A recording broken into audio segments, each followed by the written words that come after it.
ከደረቅ ሰው ጋር ከግትር ሰው ጋር አለመከራከር ነው። እኔ እንደዛ አልተረዳሁትም። ይሆናል እንግዲህ ሌላ ጊዜ እነጋገራለን ብሎ ማለፍ ማለት ነው። ቤታ የነጻነት ወርቅ ነው ሚስጥር ጉዝ ናት። በስማም ወልደም የነጻነት ወርቅ ነው ማለት ነው።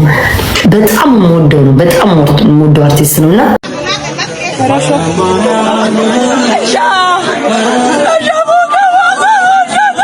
ሰላም ሰላም ውድ የተከበራችሁና የተወደዳችሁ የዚህ ቻናል ቤተሰቦች እንዴት ናችሁ? ሰሞኑኛ ወቅታዊ አነጋጋሪ የሆነ ጉዳዮችን ይዤላችሁ መጥቻለሁ። ታዲያ ቤተሰቦች ለቻናላችን አዲስ ከሆናችሁ ቻናላችንን ሰብስክራይብ፣ ምንለቃቸውን ደግሞ ቪዲዮዎች ላይ ተማራጋችሁን እንደ ሁልጊዜውም ቀጥሉበት። ወደ ቪዲዮቹ ቤተሰቦች ዛሬ መጀመሪያ ማሰማችሁ ቪዲዮ ምንድነው? እጅግ በጣም አሳፋሪ ኢትዮጵያዊ ባህልን የማይገልጽ ነገርን አንድ እህታችን እያደረገች ታዲያ በዛ ጉዳይ ላይ ሰመረ ማርያም የተለያየ ሐሳብና አስተያየቱን የሰጠ ነበረ። እስኪ እናንተም ቪዲዮውን ካያችሁ በኋላ ትፈርዱበታላችሁ። ይህ ነገር ትክክል ነበር ወይስ ትክክል አይደለም? የተሰማችሁን ሐሳብ ትነግሩኛላችሁ ኮሜንት ላይ።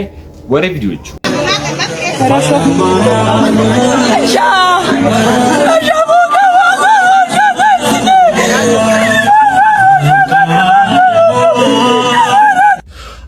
ይሄን ነው አሁን የምናገረውን አይነት ነገር ነው ሁሌ የምለው። የሚያጠና ፍሬሽ ሰው መጥፋቱ ምለው እዚህ ፓርት ጋር ብቻ ነው ነውረኛ የመጨረሻ በቃ። አሁን እንዴ ስለዚህ ጉዳይ ዘላለም ስናወራ ራሱ እንደሞኝነት ተሰማኛል እኮ ነው። አሁን ራሱ አንድ ነገር እንደግበ አጣርቡ አትይዱ ምን ነው ሲባል መቼ ምን ሲሆን ነው የምትታረሙት? ግን እንዴ ይዘሽ ሰው ሞቶ ማለት ዘመድሽም እኮ ሊሆን ይችላል። በነገራችን ላይ ምን አይነቷ ጉድ ነሽ አንቺ? ከየትም ተቆፍረሽ ወጣሽው እንደው መቀየር የነበረባችሁ ከሟቹ ጋር እንግዲህ ግራም ይገባ እኮ ነው እንደው ፌት የሰው አይሆኑ ሰው እኮ ነው። በዚህ የመጣ ታዋቂነታው ምድር ቢያደርገው ለቅሶን ፌክ አድርገው ምናምን ስንት መታረም ያለበት ስለ ለቅሶ ማውራት ያለብን ነገር እያለ አሁን ስለዚህ ማውራታችን እኮ የሚያሳዝንኝ እጅግ አሳዛኝ ነው። የመጨረሻ አቴንሽን ለማግኘት በአሁኑ ጊዜ የምትሄዱበት ርቀት የእኛን ማንነት እያጠፋው ነው። ለቅሶ የተከበረ ነገር ነው። አስክሬን መሸኘት በጣም የተከበረ ነገር ነው። ቀብር መገኘት በጣም የተከበረ ነገር ነው። ለቅሶ መድረስ፣ ሰልስት መድረስ፣ ማጽናናት እንደ አበሻ እንደ ሰው ልጅም ዲፈረንት ካለችው ጊዜም ቆጥተው ቢሆን እኮ ያቺው ሱፋቸውን አድርገው የሚሄዱ ሰዎች ይሄዳሉ።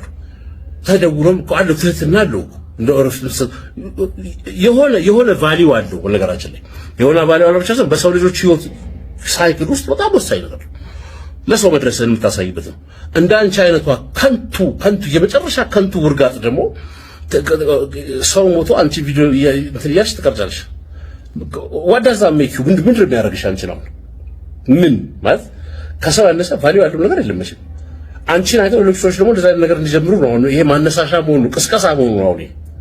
ምን አለ ደህና ነገር ብትሰሩ በእድሜያችሁ ምን አለ እንደ ወጣት ብትቦዝኑ ብናል። የወጣት አቦዛዘን እኮ አለ። በቃ ኦፖርቹኒቲ እየፈለገ ነገር እስከሚያገኝ ድረስ ያደርጋል። ከዚህ ቶታሊ መቦዘንም ይሻላል። እንደዚህ አይነት ነገር ከማለት ኖርማሊ ማልማት ጥሩ ነገር መስራት አንድ ነገር፣ አለበለዚያ ዝም ማለትና ድሉን መጠበቅ አንድ ነገር፣ ማማረር ሌላ ነገር፣ ማጥፋት በጣም ትክክል አይደለም።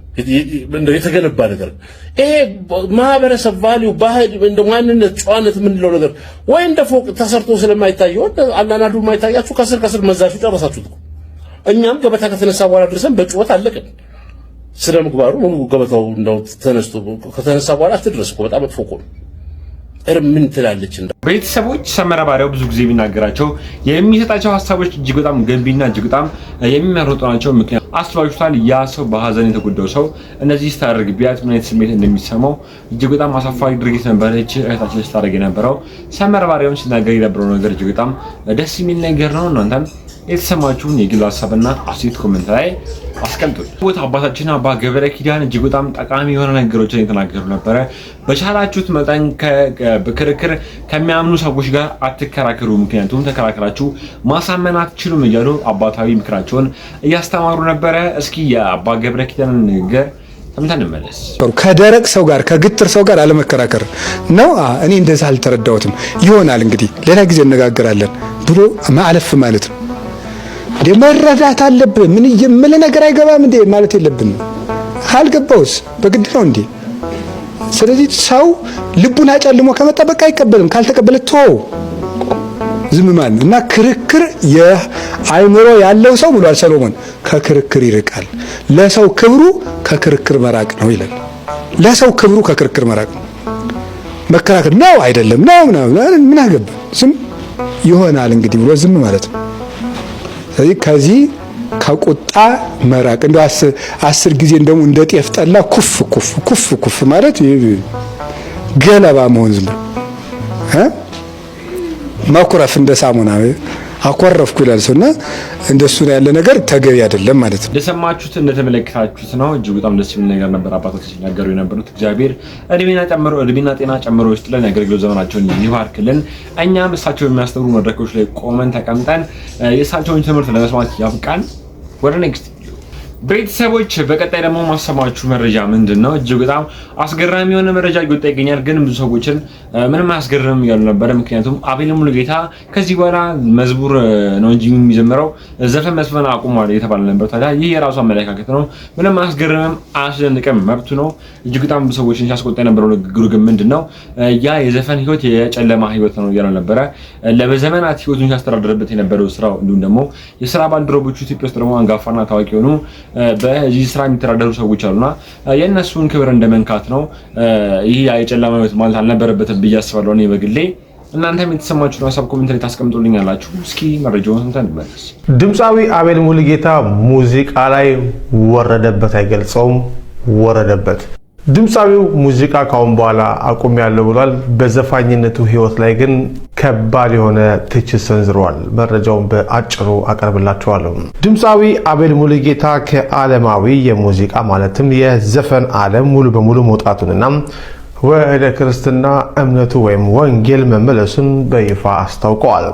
ድምፃዊው መጋቢት 21 ቀን 2018 ዓ.ም በማህበራዊ ገጹ ባሰፈረው ሰፊና ስሜታዊ መልእክት ውሳኔውን ከማሳወቅ ባለፈ እስካሁን ሲንቀሳቀስበት የነበረውን የሙዚቃ ኢንዱስትሪ በከፍተኛ ሁኔታ አብጠልጥሎታል። አቤል ዘርፉን ቆሻሻ፣ የውሸት መልክና በውስብስብ አጋንንታዊ አሳር የተያዘ ሲል የገለጸው ሲሆን ዓለማዊ ዘፋኝነት ከስካር ጋር ፈጽሞ የማይነጣጠል መሆኑን በመግለጽ በዘርፉ ላይ ያሉ የቀድሞ የሙያ አጋሮቹም ይህንን ዓለም ትተው እንዲወጡ ጥሪ አቅርቧል። ይህ የአቤል እርምጃና መግለጫ በኪነ ጥበቡ ማህበረሰብና በተከታዮቹ ዘንድ የተለያዩ አስተያየቶችን ፈጥሯል። በአንድ በኩል የእምነቱ ተከታዮችና የሃይማኖት አባቶች የወሰደውን እርምጃ በከፍተኛ የደስታ ስሜትና የጠፋው ልጅ ተገኘ በሚል አቀባበል የተቀበሉ ሲሆን፣ በሌላ በኩል ግን ድምፃዊው ለዓመታት ሲተዳደርበትና ስም ሲያተርፍበት የነበረው ሙያም በአጠቃላይ አጋንንታዊና ቆሻሻ ብሎ መፈረጁ የሙዚቃ ኢንዱስትሪውን አጠቃላይ ገጽታ በጥቁር ቀለም የሚቀባና ሚዛናዊነት የጎደለው ትችት ነው የሚሉም ወገኖች አልጠፉም። በመግለጫው ላይ ጎልቶ የወጣው ሌላው ነጥብ ደግሞ አቤል በዓለማዊው ዓለም ውስጥ እያለ የጻፈው መንፈሳዊ መዝሙር የሚመለከት ነው። ድምፃዊው በ2003 ዓመተ ምህረት በራሱ አገላለጽ በእሪያ ሰፈር ማለትም በጨለማው ዓለም ሆኖ የአባቱን ቤት በናፈቀበት ወቅት እሰይ የተሰኘውንና በዘማሪ በረከት ዓለሙም ተዘምሮ ከፍተኛ ተወዳጅነትን ያተረፈውን መዝሙር መጻፉን ይፋ አድርጓል። ከዚህም በተጨማሪ ከ2005 እስከ 2007 ባለው ጊዜ ውስጥ ዓለማዊ ሙዚቃን አቁሞ እንደነበር፣ ነገር ግን በድጋሚ ፈተና በዝቶበት ወደ ዘፈኑ ዓለም ተመልሶ እንደነበር በግልጽ አምኗል። ይህ ታሪኩ አሁን የወሰደው የንስሐና የመመለስ ውሳኔ ምን ያህል ጽናት ይኖረዋል የሚል ጥያቄን በአንዳንድ ታዛቢዎች ዘንድ ማስነሳቱም አልቀረም። ከዚህ ሁሉ መንፈሳዊና ስሜታዊ ትርክት ጀርባ ግን ግልጽ የሆነ የሚዲያና የኮንቴንት ዲስትሪቢዩሽን ስትራቴጂ አብሮ ታይቷል። አቤል ይህንን የለውጥ ምስክርነት በሰጠበት ዕለት አዲስ በከፈተው የዩቲዩብ ቻናል ላይ 2 አዳዲስ መንፈሳዊ መዝሙሮችን ከቀኑ 11 ሰዓት ላይ እንደሚለቅ ለተከታዮቹ አሳውቋል። ይህ አካሄድ አርቲስቱ ከዓለማዊ መድረክ ሲወጣ የዲጂታል ገቢና የኪነ ጥበብ ተሰጥኦን ሙሉ በሙሉ ወደ መንፈሳዊ ማለትም ጎስፕል ኢንዱስትሪ በማዞር አዲስ የሙያ መስመር በይፋ መጀመሩን ያሳያል። የአቤል ሙሉጌታ ውሳኔ በኢትዮጵያ የኪነ ጥበብ ታሪክ ውስጥ ከዓለማዊ ወደ መንፈሳዊ የሙዚቃ ዘርፍ የተሸጋገሩ አርቲስቶችን ቁጥር ከፍ የሚያደርግ ነው። ይሁን እንጂ የሰነዘረው ከባድ ትችትና የለውጡ ሂደት በቀጣይ በሚያወጣቸው ስራዎችና በሚያሳየው ጽናት የሚመዘን ይሆናል። ቤተሰቦች እንደሰማችሁት ነው። አቤል ሙሉጌታ ከዚህ በኋላ መዝሙር ነው የሚዘምረው እንጂ ዘፈን አይዘፍንም። ይሄ የራሱ አመለካከት ነው። የፈለገውን መንገድ መከተል ይችላል። አንድ ማውቀው ነገር ቢኖር ግን እስከዛሬ ሲሆን የነበረው በዘፈን ነው። አሁን ያለበትን ሀብትና ንብረት የሚያካበተው በዘፈን ነው። መጨረሻ ላይ ያ ሁላ ህይወት ጨለማ ነበረ ብሎ መውቀስ አለበት ብዬ አላስብም። ይህ የግል አመለካከት ነው። እናንተም የተሰማችሁን የግል ሐሳብና አስተያየት ኮሜንት ላይ አስቀምጡልን። ቤተሰቦች እናታችን ቅድስት ድንግል ማርያም ያደረገችልን ተአምር እጅግ በጣም ብዙ እየተናገረች ነበረ። እስኪ ደግሞ ይህ መረጃ ሰምተን እንመለስ። የእመቤቴ ማርያም ተአምር ተገለጸ። እውነት ለመናገር ነው ነግርሽ የተወሰነ ዙር ሲቀር በጣም ደክሞኝ ነበር። በጣም ኃይለኛ ኬክ እየተደረገ ነበር ውድድሩ ላይ በጣም በቃ የሆነ ለመቅረት ለመሄድም የምትዩ እንግዲህ እንደወደድ ካልኩኝ እየሮጥኩኝ በተለይ የመጨረሻው 100 ሜትር ላይ የነበረኝ ኃይል ለራሴ የሚገርመኛልና አንዳንዴ ሳይሆን በኔ ህይወት ላይ በተለይ እመቤቴ ማርያም ብዙ ተአምር አላትና በተለይ እመቤቴ ማርያም መዝሙሮች ሲሰማ ማዳመጥ እንኳን አልችልምና ለሱ በጣም ትልቅ ቦታ ትልቅ ከምነግርሽ በላይ በቤታችን ውስጥ ለሷ የምንሰጥ ቦታ ለምን ነገር እንሰጥና እመቤቴ ማርያም በዛን ቀን በቃ ያለ ችሎታዬ ብለው ምን ችሎታ ቢኖረኝ ያለ ችሎታዬ እንድችል አድርጋኝ ሜዳሊያውን እንዳነሳና ልክ ስጨርስ እስከምፈታት ነውና ሰፍቻት ነበር በመርፌ ቁልፍና ረውሳው ማለት እንዳይወድቅ እሱን ፈትቼ እስከማወጣ የሚገርምሽ በአጋጣሚ አንስቼያን ከካቶሊክ ቤተክርስቲያን በጣም ደስታቸውን የገለጹልኝ ነበረ እና የግሪክ ኦርቶዶክስ ቤተክርስቲያን ውስጥ ስለኔ ሲያስተምሩ ሰዎች ይልኩልኝ ነበርና በቃ እችን እድል ማግኘቴ የሷን ስዕል በዓለም አደባባይ ማሳየቴ ለኔ በቃ ከምነግርሽ በላይ በቃ የሷን ምስል በዓለም በማሳየቴ ለኔ በህይወቴ በቃ ትልቁ ነገር ብዬ ማስበው ያችን ምስል በዓለም አደባባይ ያሳየውባትን ቀን ለኔ በጣም ትልቋ ቀኔ ናት። ደስ የሚል ምስክርነት ነው። እንግዲህ ቤተሰቦች ለእሷ የደረሰችን እናታችን ቅድስት ድንግል ማርያም ለእኛ በየትኛውም ቦታ በጠራን ሰዓት ሁሉ ትድረስልን። እጅግ በጣም ደስ የሚል ታሪኳን ነበር ስትናገር የነበረው ስታካፍል የነበረው። ታዲያ ይሄን ንግግሯንስ እንዴት አገኛችሁት? የተሰማችሁን የግል ሐሳብና አስተያየት ኮሜንት ላይ አስቀምጡልን። ቤተሰቦች ቻናላችን አሁን ላይ ከ16000 በላይ ተከታዮች አሉ። ታዲያ 20000 ሰብስክራይብ እንደምናገስገባው ደግሞ አልጠራጠርም። ይሄ ነገር ይጨመር ይሄ ነገር ይቀነስ ምትሉ ነገር ካለም እኔም እናንተ ላይ ቤተሰቦች ማልቀንሰው ማልጨምረው ማላስተካክለው ነገር የለምና እባካችሁን ወንድማዬ እህታዬ ምክራችሁን ኮሜንት ላይ አስቀምጡልኝ። ቤተሰቦች ሰሞኑን በፊንቴክ ኢንቨስትመንት ዙሪያ የተለያዩ መረጃዎች ይወጡ ይገኛሉ። የተለያዩ አጥቶች በስር ቤት ነው ይታወቃል። ታዲያ ይሄን ሁላ ነገር ያጋለጠ ከኋላ የነበረው አሁንታ መርሲሳ እጅግ በጣም ብዙ ሰዎች እያደነቁት እያበረታቱት ይገኛሉ። እስኪ ደግሞ በሱ ዙሪያም አንድ ቪዲዮ ተመልክተን እንመለስ። ይሄንን የማስጠንቀቂያ ቪዲዮ ለወንድማችን አዎንታ በርሲሳ አድርሱልኝ። እናንተም በተቻላችሁ አቅም ቪዲዮውን እስከ መጨረሻ ሳትመለከቱ ለፍርድ እንዳትቸኩሉ። ወንድማችን አዎንታ በርሲሳ ማስጠንቀቂያ ከሁለት አካሎች ሊሰጥ ይችላል። የመጀመሪያው ከጠላቶች አንተን ለማስፈራራትና እየሄድክበት ካለው የእውነት መንገድ እንድትመለስ ጠላቶች ማስጠንቀቂያ ሊሰጡ ይችላሉ። በሁለተኝነት ደግሞ ማስጠንቀቂያን ወዳጅ ሊሰጥ ይችላል። አንተ እንዳትጎዳ ክፉ ነገር እንዳያጋጥም ሲል ከክፉ ሰዎች ራስን እንድትጠብቅ ሲል ወዳጅም ማስጠንቀቂያ ሊሰጥ ይችላል። ዛሬ እኔ የምሰጥ ማስጠንቀቂያ የሁለተኞቹን አይነት ማስጠንቀቂያ ነው። የወዳጅ ማስጠንቀቂያ የሚባለው ላንተ በማሰብና ክፉ ነገር እንዳይገጥም በሚል ማለት ነው። አዎ አንተ ጠላቶችን የምትዋጋበት ጦር አለ። ያም እውነትና ማስረጃክ ነው። ነገር ግን ከጠላቶች የሚመጣበት ጥቃት ካለ ራስን የምትከላከልበት ጋሻ አለክ ብዬ አላምንም። አንተ አሁን ግልጽ ጦርነት ላይ ነህ ብዬ ነው ማምነው። ከነማን ጋር? ከሌቦች ጋር፣ ለዛውም ከትልልቅ ሌቦች ጋር። እዚህ ጋር አንተን በጠላትነት የሚያዩክ አንተ ያጋለጥካቸው ሌቦች ብቻ እንዳይመስልን፣ ገና ለገና እኛንም ያጋልጠን ይሆናል ብለው የሚሰጉ ሌሎች ብዙ ሌቦችም እንዳሉ እንዳትረሳ። እነዚህ ሀገርን ህዝብን የሚዘርፉ ሌቦች ደግሞ ክፉ ነገር እንዳንተና መሰሎች አይነት ሰዎች ላይ ለማድረስ ቅንጣት ታክል የሚራሩ ሰዎች አይደሉም። አዎ ዛሬ ከምታጋልጣቸው ሌቦች አንጻር ብዙዎቻችን አንተን ጀግና እያልንክ ነው፣ በርታ ጎበዝ እያልንክ ነው። ነገር ግን እመነኝ ዛሬ አንተን ጀግና ጎበዝ የሚልክ በሙሉ አንተ እያደረክ ያለውን ነገር አድርጉ ብትላቸው አያደርጉ። ምክንያቱም ከደህንነታቸው አንጻር ስለሚሰጉ ማለት ነው። እኔ አንድ ነገር ብሆን ቤተሰቦቼ ልጆቼ ምን ይሆናሉ ብለው ስለሚያስቡ ማለት ነው። ስለዚህ ወንድማችን አዎንታ በርሲሳ ዛሬ አንተን በርታ ጎበዝ ጀግና የሚልክ በሙሉ ማለት ነው ነገ አንተ አንድ ነገር ብትሆን እመነኝ ከንፈራቸውን ከመምጠት ባለፈ ላንተ የሚፈይዱልክ ምንም ነገር የለም። ብቸኞቹ ባንተ ጉዳት የሚጎዱት ቤተሰቦች ልጆችህና ትዳር ነው የሚጎዳው። እውነት ከልብ ከሆነ ይህንን ወንድማችንን የምንወደው ለደህንነቱም ልንጨነቅለት ይገባል። እቺን ሀገር ደግሞ በደንብ ታቋታላችሁ። እውነተኛ ሰዎች ለሀቅ የቆሙ ሰዎች አይበረክቱባትም። ስለዚህ ነገሩን ጠቅለል ሳደርግ ያስከውን መንገድ አቁም እያልኩ አይደለም፣ ሌቦችን አታጋልጥ እያልኩ አይደለም። በተመሳሳይ መልኩ ደግሞ ለደህንነትም ተጨነቅ እያልኩ ነው። ይህንን ቪዲዮ አድርሱልኝ። አመሰግናለሁ።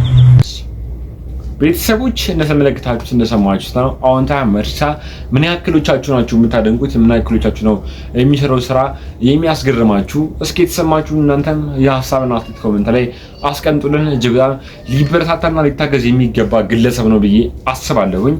ወደ ኔክስት ቪዲዮ ቤተሰቦች እጅግ በጣም በሚገርም ሁኔታ የአርቲስት ነፃነት ወርቅነህ ባለቤት በሰዓት እርጉዝ ነች እየተባለ ይገኛል። በዚህ በሶሻል ሚዲያ ላይ እጅግ በጣም ብዙ ሰዎችም ይህን መረጃ እየተቀበሉት ይገኛሉ።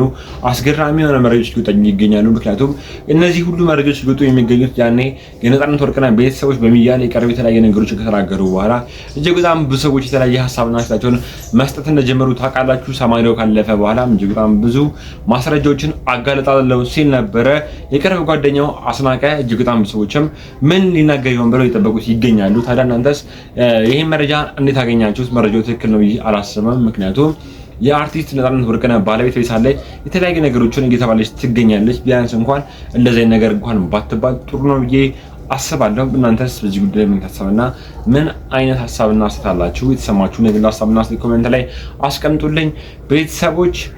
እስኪ ደግሞ ሌላ አንዳንድ ወቅታዊ ነገሮችን ሳንተን እንመለስ። በየቀኑ የህሊና ወቀሳ ይገርፈኛል፣ እየተሰቃየው ነው፣ ምክራችሁ ያስፈልገኛል ትለናለች የዛሬዋ ባለ ታሪካችን። ነገሩን እንዲህ ታስረዳለች። የኔና የሱ ታሪክ የተጀመረው ከዛሬ 4 ዓመታት በፊት ሁለታችንም በጤናው ዘርፍ በምናገለግልበት የሥራ ቦታ ላይ ነበር። የሥራ ባልደረባ ብቻ ሳንሆን የሙያ አጋሮችም ነን። ምናልባትም የሙያችን አንድ መሆን ልባችንን በቀላሉ አቀራርቦት ይሆናል። በተዋወቅን በጥቂት ጊዜ ውስጥ የሐሳብ ልውውጣችን ደርቶ ቀልዶቻችን ተስማምተው ብዙም ሳንቆይ የልብ ጓደኛሞች ሆንን። የዕለት ተዕለት ውሏችን አብሮ ሆነ። ምሳችንን አብረን፣ የቡና ሰዓታችንን በጋራ ማሳለፍ ጀመር። ከምንለያይበት ጊዜ ይልቅ አብረን የምናሳልፈው ሰዓት በለጠ። በዚህ መቀራረብ ውስጥ እሱም ስለ ሕይወቱ በግልጽ ያዋየኝ ጀመር። የፍቅር ጓደኛ እንዳለችው፣ ነገር ግን ግንኙነታቸው በደስታ የተሞላ እንዳልሆነ በቁጭት ይነግረኝ ነበር። ጊዜ አትሰጠኝም፣ እሷን ለማግኘት ያልተፈተንኩት ፈተና የለም እያለ ሲያወራኝ እኔም በወቅቱ በጓደኝነት መንፈስ ታገሳት፣ ጊዜ ስጣት፣ ነገሮች ይስተካከላሉ እያልኩ አበረታታው ነበር። ለሷ ያለውን ፍቅር እንዲንከባከብ መምከሬ የልብ ጓደኝነት መገለጫ ይመስለኝም ነበር። ነገር ግን ቀናት ሳምንታት ወራትን እየወለዱ ግንኙነታችን ሌላ መልክ ያዘ። መላመዳችን ከመጠን አለፈ። እሱ ከሌለ ቀኔ ይጨልምብኛል፣ እኔ ከሌለው እሱ ደስታ አይሰማውም። የዚህኔ ቀስ በቀስ በህይወቴ ውስጥ ሰርጎ መግባት ጀመረ። የምሄድበትን ቦታ የማገኘውን ሰው የማነጋገረውን ስልክ ሁሉ ይቆጣጠር ነበር። በወቅቱ ይህንን የፍቅር ሳይሆን የእንክብካቤ መገለጫ አድርጌ ነበር የወሰድኩት። ለኔ ስለሚያስብ ነው እያልኩ ራሴን አሳምን ነበር። ከእርሱ ቃልም አልወጣም። 1 ዓመት አለፈ። በፊት እሱና ጓደኛው እንዲገናኙ የነበረኝ ጉጉት ቀስ በቀስ እየጠፋ መጣ። ይባስ ብሎ እሷን ሲያገኛት እኔን ድብርት ይይዘኝ ጀመር። በውስጤ ትልቅ ትግል ተጀመረ። ልርቀው በሞክርም አልቻልኩም። እሱ በሁሉም ነገሬ ውስጥ ነበርና ከሱ መለየት ከራሴ መለየት ያህል ከበደኝ። እውነታው ገባኝ። አፍቅሬው ነበር። ከራሴ ጋር ስሟገት ከምኖር ስሜቴን በግልጽ ልነግረው ወሰንኩ። ድፍረቴን ሰብስቤ እየተሰማኝ ያለውን ሁሉ ሳሳውቀው የጠበቅኩትን ምላሽ አልነበረም ያገኘሁት። ምንም እንዳልደነገጠ ፊት በደስታ ተቀበለኝ። ፈርቼሽ ነው እንጂ እኔ ካፈቀርኩሽ ቆይቻለሁ። መኖር የጀመርኩት ካንቺ ጋር ነው፣ ላጣሽ አልፈልግም አለኝ። በድንጋጤና በጥፋተኝነት ስሜት ተዋጥኩ። እሱ ግን ደስተኛ ነበር። የዚያን ቀን አብረን አደርን። ያቺ ሌሊት የህይወቴን አቅጣጫ ቀየረች። ከሱ በፊት ወንድ አላውቅም ነበርና ያልጠበቀው ድንገት የሆነበት። ይህ ክስተት ፍቅሬን ከምንጊዜውም በላይ አጦዘው፣ እሱም ይበልጥ ወደ እኔ ተሳበ። ከዚያ ቀን በኋላ በስም ካልሆነ በቀር አብረን መኖር ጀመርን። አሁን ላይ የራሴን የንግድ ሥራ ብጀምርም የከፈተልኝና ከጎኔ ሆኖ የሚደግፈኝ እሱ ነው። አንቺን የተሻለ ቦታ ሳላደርስሽ እረፍት የለኝም ይለኛል። ለዚህም ከኔ በላይ ይለፋል። እኔ ግን የአእምሮ ሰላም አጥቻለሁ። በየቀኑ የህሊና ወቀሳ ይገርፈኛል። እስከ መቼ የሚለው ጥያቄ ሰላም ነስቶኛል። የሷስ ህይወት፣ የኔስ መጨረሻ ምንድነው?